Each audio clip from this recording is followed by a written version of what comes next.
fight that happened in this weekend between Teofimo Lopez and Pedro Campa, which was it was a pretty nice fight, man. Teofimo Lopez doing what he does best. He ended up taking out Campa, I believe, in the 6th round. But yeah, he went out there. He dominated Pedro Campa. Teofimo looks really good at 140, man. This is his first fight at 140 after his loss against George Kambosos at 135.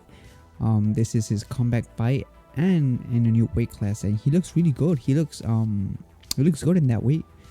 At 140, he looks like he's going to be a problem. It looks like he kept the power and he's moved up to 140, and he still has that power carried over. But yeah, that's good news for Teofimo Lopez. Another thing is Teofimo Lopez, he went out there and he just showed his class. He showed his levels above Pedro Campa, and he proved that he belongs at the top at 140. Pedro Campa is no tough slouch, man. This guy is a tough cookie. Pedro Campa, he was always pressuring Teofimo, always going forward. He hit him with some nice body shots. Pedro Campa, he hit Teofimo Lopez with some nice body shots, but he wasn't that accurate because Teofimo Lopez was just in his A game that night. Teofimo Lopez was in his zen, in his ultra instinct mode. He went out there and just with some nice head movement, waist movement, was just dominating his opponent. He was making his opponent miss a lot with his movement. Not only that, his footwork. Teofimo Lopez showed some great footwork and some great boxing, bro. Sharp, fast, powerful, and he shows that he still has everything, all those goods, and it showed that he hasn't lost a step, man.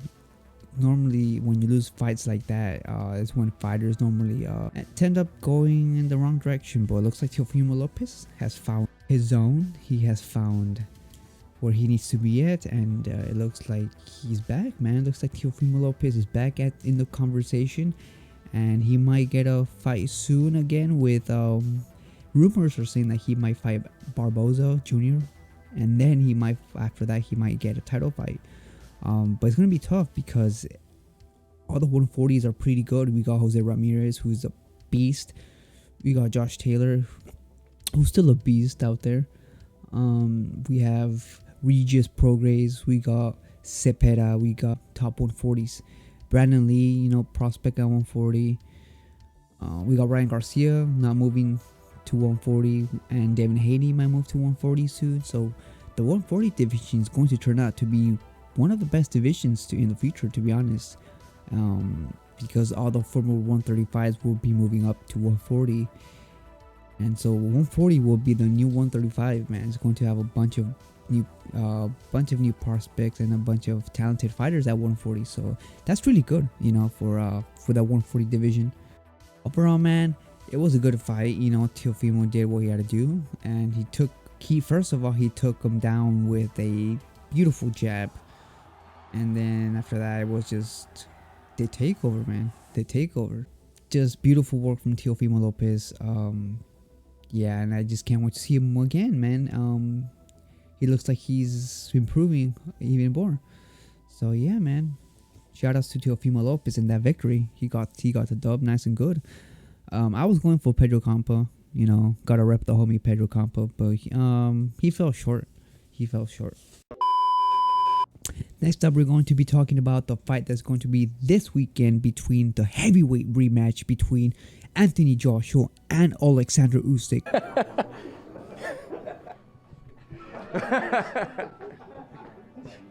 Two is going to be one of the greatest rematches ever. I can't wait for this fight, man. Look, let me tell you something. This is going to be a closer fight than a lot of people think. A lot of people think it's going to be another huge wide gap of a fight, and a lot of people say that Usyk will dominate this fight again. I believe he will dominate this fight, but I think he will dominate it in the later rounds. I think in the first 6 rounds is going to be a little tough for Usyk, because I believe that with Anthony Joshua's new trainer in Robert Garcia, And his new approach looks like he might use his size, and he's gonna play it rough with Usyk. He's gonna be nice against Usyk. He's going to be going hard for Usyk. He's gonna be using a lot of physical to drain Usyk, and he's gonna just try to go out there and just fight dirty, because that's the only way to beat Usyk. You cannot box a boxer. You cannot box Usyk, bro.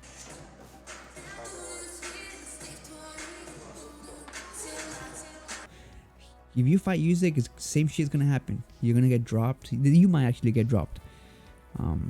If he decides to go to the same approach that he did on the first time, because on the first time, let's not forget, Anthony Joshua tried to box the boxer, but he cannot box him. And he ended up falling short really fast, got gassed out pretty quickly, and his IQ and just his boxing abilities aren't as good as Usyk's. So now I assume that this time Anthony Joshua is going to be using his size against Usyk on this fight, and he's gonna rough him up. I do believe that Usyk will be able to adapt to Joshua's new style approach that he's gonna go, and he's gonna take control. It's gonna take a couple rounds, obviously, for Usyk this time to break down Joshua like he did in the first time.